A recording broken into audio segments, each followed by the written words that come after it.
And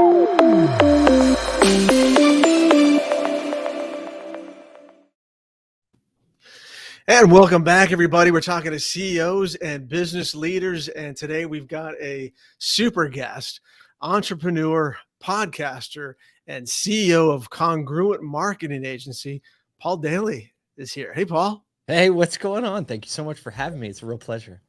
Yeah, man. Well, I'm super excited about our conversation today because you have so much to share and just an amazing story. So let's start with that, if you don't mind, and talk a little bit about your journey from, I think the story goes, a wheel repair service type of company all the way to now a successful marketing agency.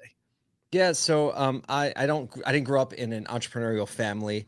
Very blue collar in South Philadelphia. That's why we're Eagles fans. Glutton for punishment. I say it builds character building being an Eagles fan. But I got out of college. I was going to go actually in full-time ministry. I ended up starting. I got a job at a car dealership. It was the first dealership I was ever in. It was about I'm going to say 2002, and just kind of fell in love with the auto industry and saw somebody fixing cars and like doing cosmetic work, making it look a little bit better, bumper scuffs, wheel repair.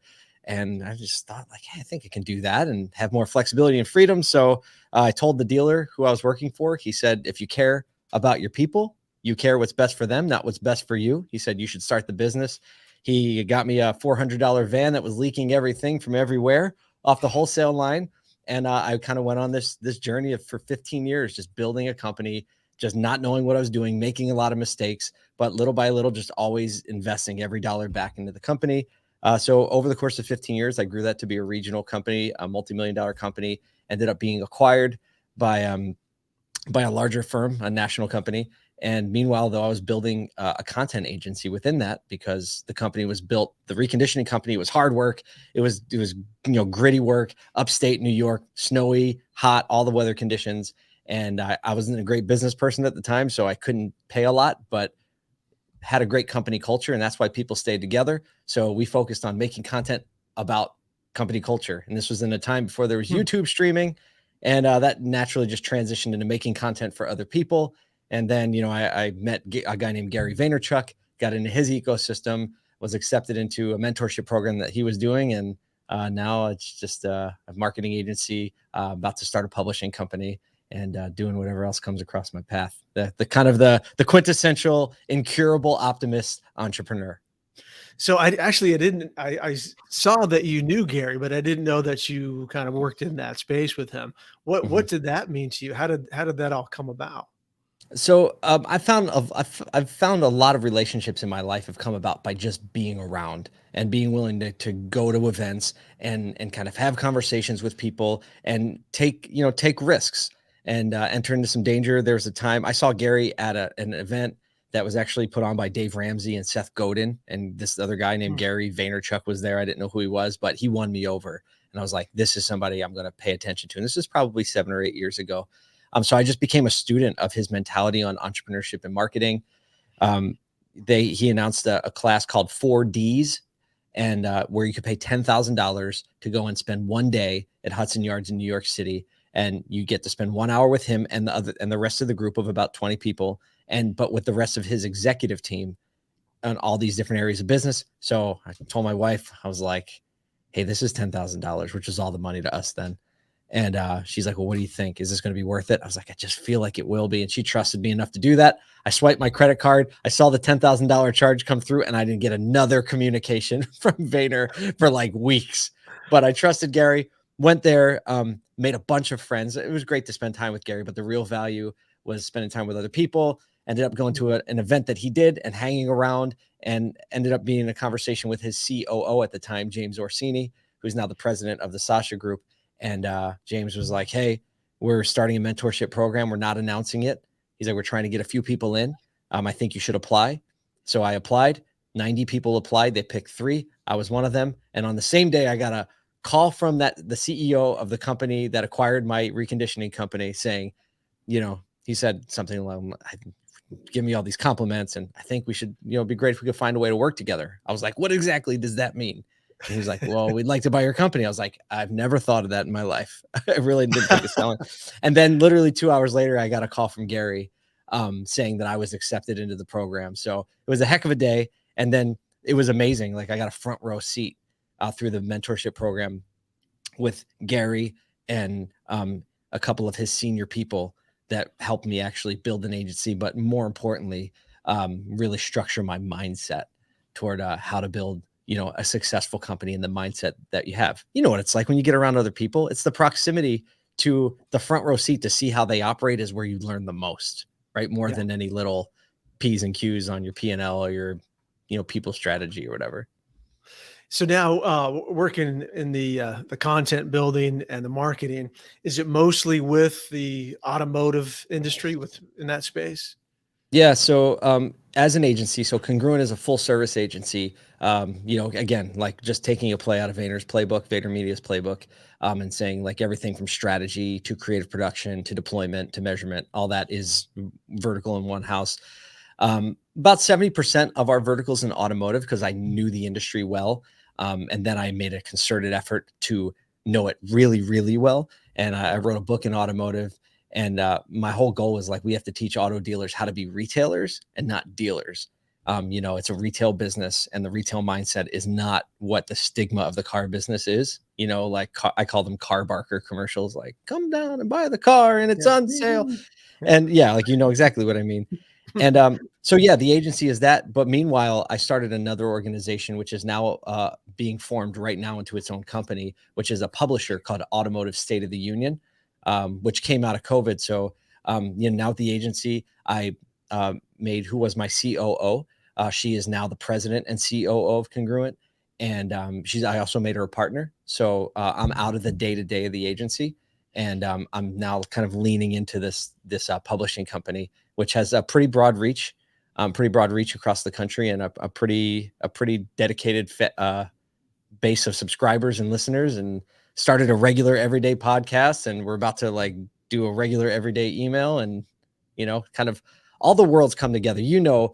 Dave Meltzer, right? He's a mutual friend of ours and someone we respect, his coaching and his insight. And I asked him, and I think this is probably something a lot of business people and entrepreneurs struggle with, that have this, always this desire to do a new thing, right? Because we see opportunity everywhere. So, we just like a dog and a squirrel. We're like, oh, we could build that. Oh, we could build that. This could be better. And so I asked him one day, he said, I have all these things going. How do I know what to stop doing? Right. And I thought that was a great question. Yeah. Right. I thought it was a great question. Yeah. And and I was like, how do I know what to stop? I'm going to get some real wisdom here. And he was like, yeah, you're asking the wrong question. Right. And he says, what you really need to spend your time focusing on is how do you get all the things that you want to do to work together? Spend your time on the synergy. And that was a moment where, because I didn't expect that, right? I expected the answer. A lot of times we ask a question and we have a predisposed idea of what we think the answer is going to be. And mine was like, he was going to say like, you follow the ROI or work-life balance or something along those lines. And no, he was like, well, look at everything you're doing and really spend some thoughtful time thinking, how can I get these to complement one another so that they're all moving in the same direction? And, that's one of the reasons I'm doing so much right now. And I'm not afraid to do more. And there's a lot in there, right? Having good people that can run and be responsible for business units is a major part of that. Right. But how can they all feed each other? And, then when you look at Dave and you look at his life and his trajectory and his businesses, you're like, oh, like that's what he's doing. Yeah. Yeah. Well, that's super interesting. One of the things I get caught up all the time with is the synergy. Does what I'm doing over here match up with what I'm doing here? Maybe I should be ultra focused on this. And so that's an interesting perspective, I think. Yeah. I mean, hyper focus is good. And I think I've stopped trying to go against, not totally, but a lot more in these recent years and months. I've stopped trying to go against what my natural trajectory is. Right. And trying to say to myself, like, I should be better at this. I should be better at that. I should be more disciplined to focus on one thing, and I have like 7 email addresses because of all these business units. And like, I wonder what it's like to have one company but I've stopped thinking like that because I realized, like, my wife said to me one day, I came home. She's like, "How was your day?" I was like, "Wow, it was, this and that and one thing to the next." And she goes, "You wouldn't have it any other way." And I realized, Yeah, like, I love she's totally right. And so to just kind of lean in it and embrace that part of my personality, but with some discipline and understanding, I still need to be really thoughtful about how they work together and to make sure all the people in all the different areas are taken care of. Because, we've also seen in business and in life those that my type of personality be really destructive, because you can be kind of inspiring in the moment and people want to do that. But what you see is like a total trail of destruction behind that person, because they it. get excited about something and then they throw it away, and then they get excited about it and then they throw away. So I'm like, how can I stay excited about something and then be thoughtful enough to make sure that it gets put, safely in a place where it can be cultivated, um, and go forward. So that's kind of the season of my life I'm in right now. I'm 42. I've been in business for 20 years, almost 19. And, I've been married for 20 years. So I start to feel like at least I have a little bit of like enough mistakes to be like, okay, I feel a little bit more comfortable flying the ship. And I'm sure in 10 years from now, I'll look back and be like, I didn't know anything. Right. Which is interesting segue here to your podcast, which I love. Clarity Thank you. Compressed, I think is the Yeah. name of it. Um, Talk to me about personal branding and how that fits to what you're doing, because and how important you think a personal brand is just in general. Yeah. So I think I'm going to give it to you in two different contexts. One context is I enjoy what is called personal branding, right? Used to be called reputation. Mhm. Used to be called like shaking hands and meeting people and networking, right? Yeah. It's like personal branding is the modern deployment of those things, right? And now it can be in a more focused way because we have platforms and technology which allow us to focus it a little bit more. And so I think as a people person, and as a creative, like I grew up playing music, and I just have that creative itch. So for me, the one side of personal branding is the enjoyment of meeting and interacting with people, and an outlet for me to create things. Right. And I like Yeah. to be able to create something and put it out there. Um, and that's a lot of fun. Right. And social media allows you to kind of, what Gary Vaynerchuk would say, to like be your own PR agent. Right. How do Yeah. I, how do I want people to know me? Right. And not saying it's like a very calculated way, but I get to express my personality, and let's be honest, like the real test of whether or not it's authentic is really, I think, what my wife thinks. Right. Because if does she get the same person, and I strive to be the same person on social media that I am in real life, not saying like I'm always like super energetic, like when the cameras are on or making content, I'm intentional, like I'm making it for somebody. And when I'm, sitting by a fire or whatever, it might be a little different energy wise. So the one lane of personal branding is that it's like, I like meeting people, understanding what's going through people's heads. And I also enjoy creating. The other lane of personal branding, as they call it today, is it's a massive business opportunity. And for an entrepreneur or any business person, it gives you the opportunity to spread your message, to give people a feeling or a vibe about you that inevitably leads to drawing and attracting like-minded, like-spirited, like-hearted people to you. And people like doing business with people they like. So there's really those two lanes, and for me, I just am blessed enough to live in a time and in a world where all that can work together. That wasn't the case 20 years ago, but it's the case today. I feel like really good and fortunate about that, and that's my perspective on it. It can go south, right? When personal Yeah. branding is like, like, just to get kind of serious for a second, I had friends of mine, a couple, and they were going through a really rough time in their marriage. There was some infidelity, and they were like wrestling through like the hardest things of life. And on one of their social media feeds, it was like ice cream cones and days out with the kid. You know what I mean? It was just like Yeah. Yeah. everything's great. And that's the damaging side of social media, right? When you start to separate who you actually are from this PR version of yourself that is very fake, and that doesn't do anybody good. So like just like everything in life, there are there are good traits about it, but usually right on the side of that good trait, it doesn't take much to flip to the side that's damaging. So yeah, that's my long/short answer on Yeah, personal. no, it's interesting. One of the things I saw on the podcast that I thought was super interesting, and I wanted to ask you about it, is I think you called it that you were a dot collector. I think it was, and then you go back and maybe try and connect the dots at some Yeah. point. Tell me Yeah. about that a little bit. How you look at that? Because of my personality, I'm constantly in absorption mode. So paying attention to what's going on, people, places, ideas. And every time that I engage with one of those, it's like collecting a dot, right? And I don't always strategically collect dots, right? Like I'm going to this one and then this one and this one, like you're going down the line on Pac-Man, right? It's usually more like, I think of it like in terms of like stars in the sky, right? You get all these dots, and then as you get enough of them together, and as I'm paying attention to what's going on, every once in a while, you kind of see the path through them, like almost like you would notice a constellation, right? You see all these dots. And then if you're like focusing on, you're like, oh, there's this shape, right? There's the Big Dipper. There's Orion's belt.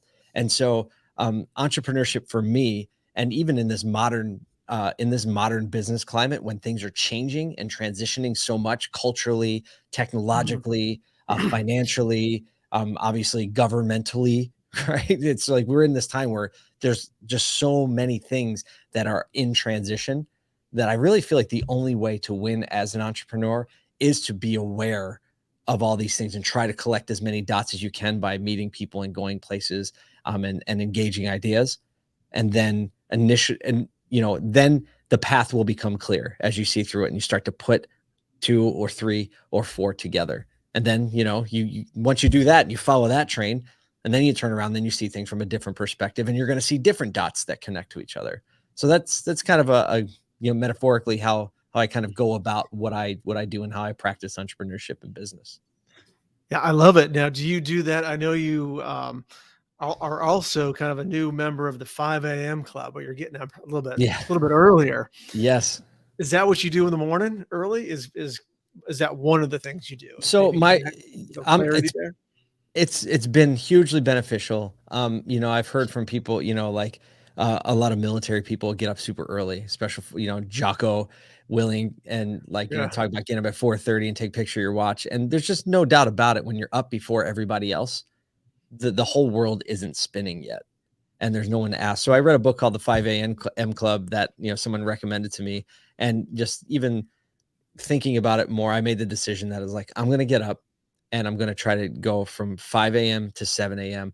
I'm going to try to invest in things that are meaningful, because that's, when you have the fewest interruptions or no interruptions, and you have your brain and your physiology is even more inclined to focus in those hours. So I get up at 5, and so I've been going through a workbook. My friend Glenn Lundy, it's you can check it out. It's themorning5.com.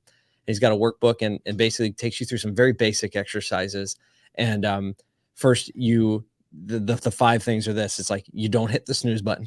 So you commit, like, I'm not hitting that thing. You don't turn your phone on. So no phone first thing in the morning. So those are 2 things immediately that can set your tone off in the wrong direction. So right out of the gate, you're like, not hitting the snooze button. There's a win, and I'm moving. I'm not looking at my phone, because that's going to drive me down a path, or can affect my mood. It can affect what I'm thinking, how I'm thinking, right? Because whatever pops up first, you don't get to control that, right? The only thing you can control is I'm not going to look at it. And then you take a little bit of time. So number 3 is write down gratitude and goals. So write down a few things that you're thankful for. Write down goals for today, this week, this year. So my goals for this year are kind of the same every day. This month, I'm sorry, today, this month, and this year. And this month, they kind of stay pretty, but the day's goals, I write a few things down that I want to accomplish. And then write an encouraging note to somebody, and then also take care of the physical. So do some kind of physical exercise. So I've been going through that motion. I want to do a little more physical exercise. I've just kind of resolved myself, like, I'm going to bust out 50 push-ups, right? I can do that. It's a start, gets me breathing heavy. Ideally, I'd work out for about 15 or 20 minutes. But Yeah. yeah, in the last couple of months, um, that time has become very precious for me, and to the point where even if I go to bed late, I'm like, the sleep isn't as important as those 2 hours. And by the Really? time people start to wake up, by the time the world starts spinning, I already feel like I got a lot done. And then I'll open my laptop after I go through the morning 5, which takes about 20 or 30 minutes. And then sometimes I'll read my Bible. Sometimes I'll spend a little time in thoughtfulness and prayer and meditation. And then I'll open my laptop and I'll be like, okay, let me try to tackle a couple tasks. Yeah. It's been a game changer. Like now I'm like, how can I wake up at 4 o'clock? That's great. You touched on something I want to get back to a little bit is on the goals side of things. Are you more of a like I need to take massive action to get this done, or is it a little bit of action directed towards a goal every day and kind of the consistency of it Yeah. is more important? I'm a big fan of consistency over time. A guy named Dave Ramsey, who a lot of people know as a financial guy, radio show guy. He's also Yeah. a pretty great entrepreneur and a business thinker. And he's got a little equation that's C over T equals M, and it's consistency over time equals momentum. Um, and so that I found that to be true, like that kind of mentality of just keep swimming. To quote Dory from Finding Nemo. Uh, Yeah. Yeah. but yeah, I mean, I personally I do a lot of I'm inclined to do a lot of bursts when it comes to working on something. I respond super great to deadlines and you know, I want to try to get away from that, or at least because when you have team operating on something, it's everybody doesn't have the same personality as me. So I respond really good when it's crunch time. I can get a lot of work done in a little bit of time, but um, I found that the consistency over time is something that I've had to build systems around myself to keep me more accountable to. But I'm definitely in that like consistency over time is the better way to go.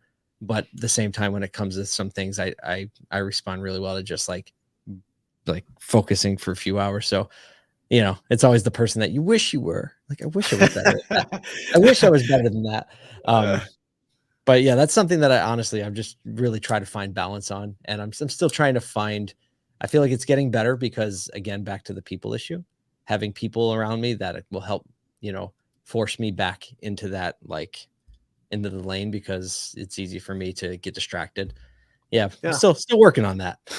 Well, we all are, but that's a good lesson for me actually, because doing the podcast here, I think I'm on like 35 episodes or something like that. Whereas you're Yeah, up in the 200 somewhere. Um, 206 this week. 206, good, that's awesome.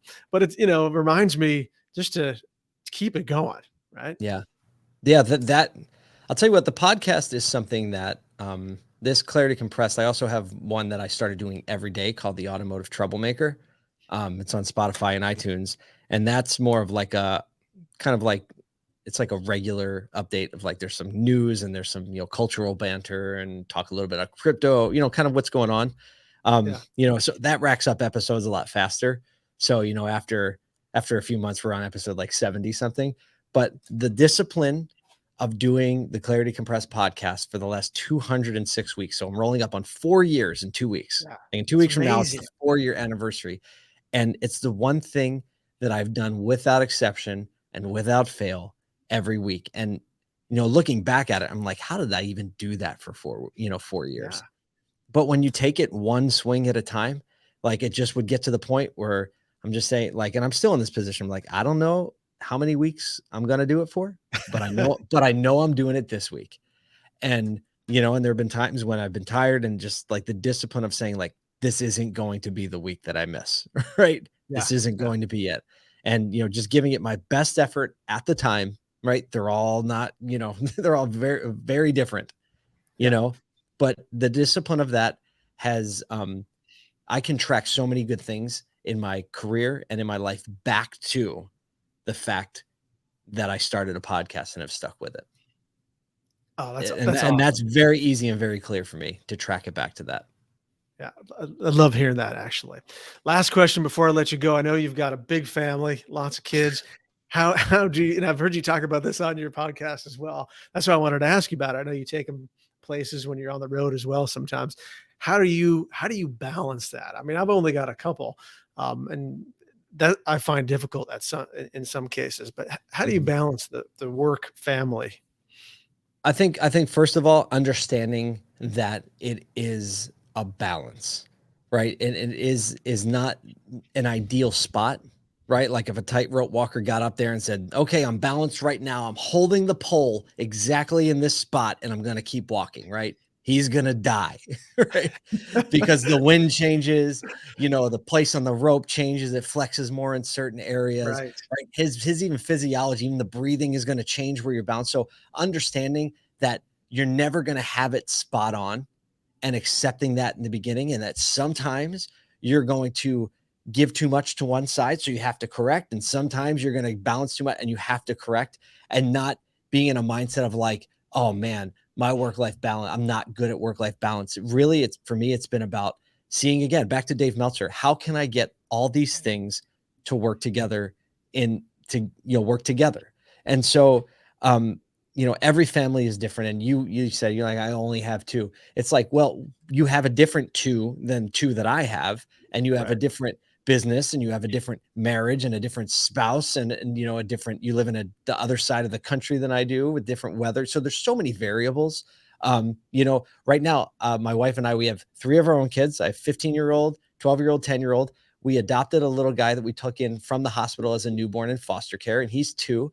And now we have another foster baby in our house who's 8 weeks old. So like we have a full house, but my goal in work-life balance is like, how can I have them enjoy what they like doing? How can I celebrate the person that they are? It starts with my wife, right? How can I have her love the things that she loves, and meanwhile still get to do and love the things that I love, because we're better people. And this last year has been all about, how can I bring them with me? Right? How can I Yeah. bring them with me? And, my wife isn't like a super traveler. Like I love to be on the move and in and out. She's not, but I found that we can have really great times together. And so sometimes we roll seven deep, right? I'm speaking in Texas next month. I'm bringing all the kids. I'm even bringing my mother-in-law, right? We rented a big Suburban, and I'm speaking in Dallas, and then we're heading to Magnolia, the silos in Waco, and we're going to spend a few days, seeing Chip and Joanna and the people, that we Sweet. see on TV. But it's all about, again, back to, how do you get it to work together? If when we talk about me waking up early in the morning, guess what? That's not without a trade-off, because by 9:30 at night, like I become a zombie. So I Right. can't Right. I can't just say like, oh, well, I'm going to wake up an hour earlier and now go to bed at 8:30. If I was by myself, I could do that. But Yeah. like my kids are awake. My wife is awake. She's with the kids all day. She needs some adult conversation. Sure. So, I mean, there it's really, to kind of think about how Gary has taught me to think like really empathetic first. How are they perceiving the situation? And then how can I, you know, cater to that while still doing the things that I enjoy, and, that I feel like are the best for our family and our future. So, um, I don't know. What are some give me your biggest family hack? you know, I'm gonna ask you a question because I'm trying to learn here too. well, I think you touched on it, a little bit just by waking up early and kind of getting some of the things that you need to get done first, so you can take, I don't know, maybe an hour and a half from Mhm. 7 o'clock on, or 6:30 on to, say goodbye in the morning, or, Yeah, do something with them, maybe it's quickly in the morning, but then later on in the after, spend a little bit of time with everybody every day, I think helps. yeah, But that's a big management time too. for sure, for sure. Yeah. How old are your kids? Mine are in high school, so they're getting a little bit older now. One's driving, so It's a different it's season. changed a lot. When I was in your phase when they were smaller, it was much different. So it's not like you said, it's not easier or harder. It's just a little bit different. Different. The needs are, so I have a teenager and, about to become a teenager, and it's been fun to watch it change, but you realize, like, little kids just have simple needs, you know? Yeah, Sippy cups and diaper changes, and we sit here while we're watching this movie, like, little things. But, like, bigger kids, right now we're getting into, like real yeah, life issues, right? And relationships, and them feeling comfortable in their own skin, and you wanna build their confidence in a way that, they can navigate and they can see the difference between someone who's good for me and someone who's bad for me, right? Like that's the little kid problems are way easier. Like people are like, I can't wait until they're out of diapers and this and that. But like, man, if that's your biggest problem, if that's your biggest challenge for the day, like there's going to be a time where you're like, I wish that was my only challenge for the day. Right, right. Because Well, but good. daddy, I love him is coming. Yeah, right. Well, Paul, great stuff today. Hey, I really appreciate it. Thanks so much for being on the show here, and continued success. And I look forward to catching up with you again sometime soon. Oh, thanks so much for having me, Bob.